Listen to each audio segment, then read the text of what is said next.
Welcome to संस्कृति। ओम गम गणपतये नमः। महाप्रसाद जननी सर्व सौभाग्यवर्धिनी आदि व्याधिहरा नित्यम तुलसी त्वं नमोस्तुते।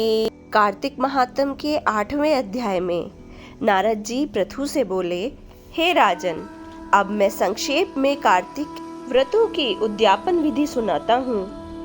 कार्तिक व्रत का उद्यापन कार्तिक शुक्ल चतुर्दशी को करना चाहिए। इससे भगवान विष्णु की प्रसन्नता होती है तथा व्रत का पूरा फल प्राप्त होता है।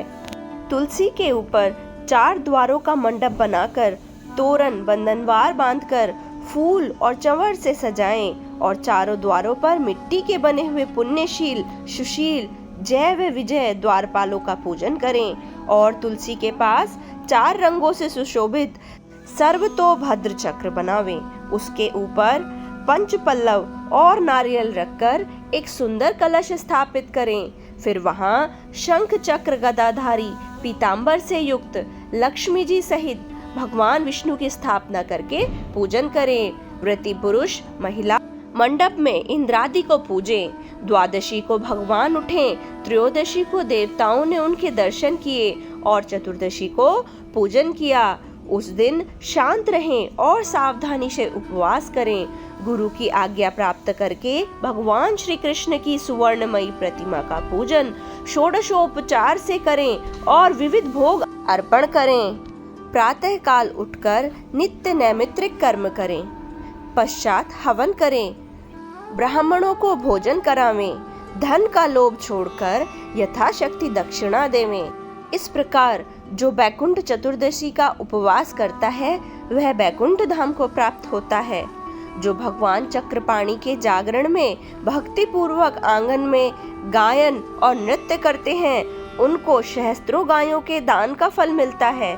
जो वासुदेव भगवान के सन्मुख भजन कीर्तन करते हैं, जागरण करते हैं और उनकी लीलाओं का पाठ करते हैं, वैष्णवों के मन को आनंद देते हैं, वृथा प्रलाप नहीं करते, उसका पुण्य दिन दिन कोटि तीर्थ के समान होता है। तदनंतर पूर्णिमा के दिन स्त्री सहित 30 अथवा 1 ब्राह्मण को निमंत्रण दें। इसी दिन भगवान विष्णु मत्स्य रूप हुए अथवा उनको प्रसन्न करने के लिए इस स्थिति में उन ब्राह्मणों को खीर आदि अन्न का भोजन करावें तथा अतो देवा मंत्रों से तिल और खीर का हवन करें। तत्पश्चात यथाशक्ति दक्षिणा दें और नमस्कार करें, जिसके करने से अक्षय फल मिलता है। विधि पूर्वक कपिला गौ का पूजन करें और उपदेश करने वाले गुरु को सपत्नीक वस्त्र आभूषण से सुसज्जित कर व्रत समापन करावें।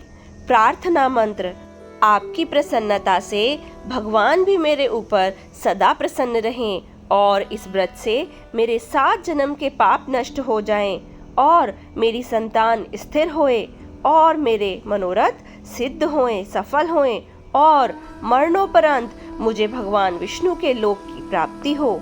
ऐसे उन ब्राह्मणों से समापन व्रत करा के और प्रसन्न कर पूजा की सामग्री गो के समेत गुरु आचार्य को निवेदन करें। ऐसी सम्यक रीति से कार्तिक का व्रत करने वाला संपूर्ण कामनाओं से युक्त पाप रहित होकर संपूर्ण तीर्थों का करोड़ गुना फल प्राप्त कर विष्णु भगवान के समीप चला जाता है। भक्ति सहित कार्तिक का व्रत रखने वाला धन्य है, वही सदा पूज्य है। कार्तिक के उपवास के भय से अस्त सब पाप कांपने लगते हैं। जो कार्तिक महात्म को भक्ति पूर्वक सुनते हैं अथवा वैष्णवों के आगे कहते हैं वे दोनों ही उत्तम फल प्राप्त करते हैं और उनको सब प्रकार के सुखों की प्राप्ति होती है। इस प्रकार कार्तिक महात्म में 8वां अध्याय पूरा हुआ। अगले अध्याय में तुलसी माता भगवान विष्णु को इतनी प्रिय कैसे हुई, इस प्रसंग का वर्णन है। इस प्रसंग को जानने के लिए जुड़े रहिए हमारे साथ। मिलते हैं अगले वीडियो में। Thank you for watching.